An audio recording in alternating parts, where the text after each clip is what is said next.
Assalamualaikum warahmatullahi wabarakatuh. Pelita Hasanah. Sahabat, kami akan mencoba meriwayatkan kisah Raja Heraklius dan utusan Nabi Muhammad.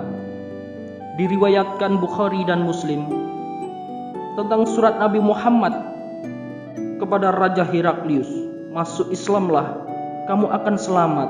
Allah akan memberimu pahala 2 kali lipat.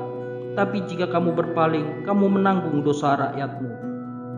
Sobat Pelita Hasanah, Abu Sufyan bin Harb bercerita, suatu hari Raja Romawi Heraklius menerima rombongan dagang Quraisy yang sedang mengadakan perjalanan dagang ke negeri Syam.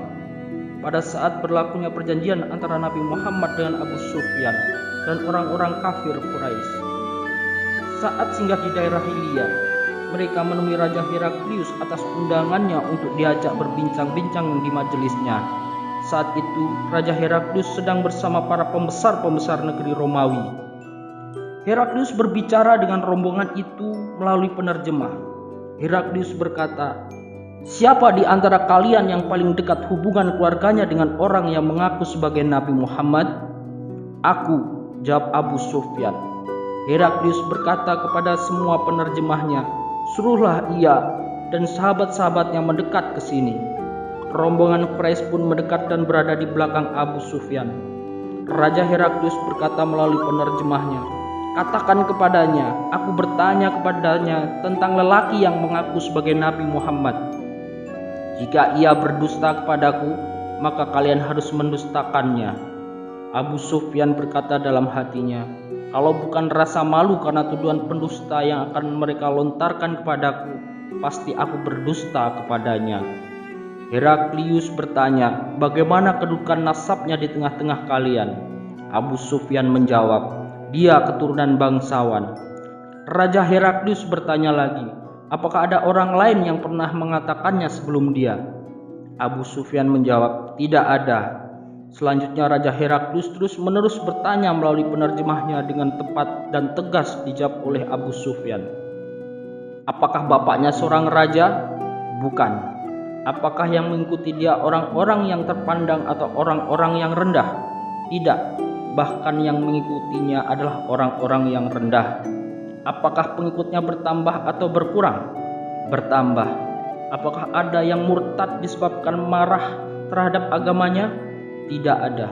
"Apakah kalian pernah mendapatkan dia berdusta?" "Tidak pernah." "Apakah dia pernah berlaku curang?" "Tidak pernah." "Ketika kami bergaul dengannya, dia tidak pernah melakukan itu.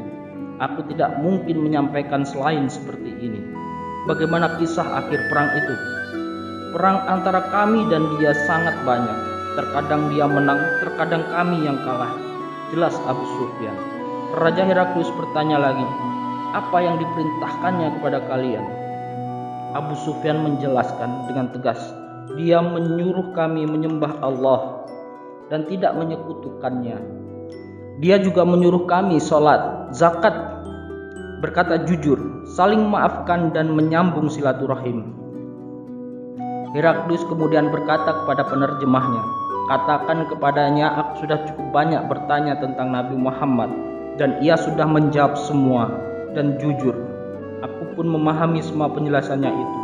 Sungguh aku telah menduga bahwa dia tidak ada di antara kalian sekarang ini.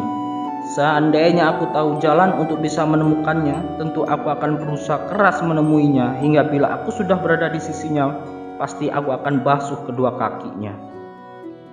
Lalu Raja Heraklius mengambil surat Nabi Muhammad yang dibawa oleh Dihyah untuk para penguasa negeri Basrah. Heraklius membaca dan isinya, "Bismillahirrahmanirrahim. Dari Muhammad, hamba Allah dan Rasulnya untuk Heraklius, penguasa Romawi. Semoga keselamatan bagi siapa yang mengikuti petunjuk. Kemudian daripada itu, aku mengajakmu kepada Islam. Masuk Islamlah kamu, maka kamu akan selamat. Allah akan memberi pahala kepadamu 2 kali lipat. Tapi jika kamu berpaling, kamu menanggung dosa rakyatmu. Wahai ahli kitab, marilah berpegang kepada suatu ketetapan yang tidak ada perselisihan antara kami dan kamu, bahwa tidak kita sembah kecuali Allah dan tidak kita persekutukan dia dengan sesuatu pun, dengan sesuatu pun, dan tidak pula dengan kita menjadikan sebagian yang lain sebagai Rabb selain Allah. Jika mereka berpaling, katakanlah kepada mereka, saksikanlah, kami adalah orang-orang yang berserah diri kepada Allah. Setelah Raja Heraklius selesai membaca surat itu, hiruk-pikuk pun terjadi dan suara-suara ribut sehingga Raja Heraklius mengusir rombongan Abu Sufyan. Setelah mereka diusir keluar, Abu Sufyan berkata kepada teman-temannya, dia telah diajak kepada urusan anak Abu Habsah. Heraklius mengkhawatirkan kerajaan Romawi. Pada masa itu pun, Abu Sufyan juga yakin bahwa Muhammad akan berjaya. Sampai akhirnya perasaan itu semakin meyakinkan setelah Allah memasukkannya ke dalam Islam. Sahabat pelita hasanah, orang-orang Arab sejak dari dahulu terkenal akan kejujurannya, seperti yang diperlihatkan oleh Abu Sufyan. Ia mengakui kelebihan Nabi Muhammad SAW di hadapan Raja Heraklius. Pada saat itu, ia belum masuk Islam. Jadilah orang jujur, engkau akan disenangi Allah, Nabi Muhammad, dan manusia. Demikian, semoga riwayat ini bermanfaat sobat pelita hasanah. Wassalamualaikum warahmatullahi wabarakatuh.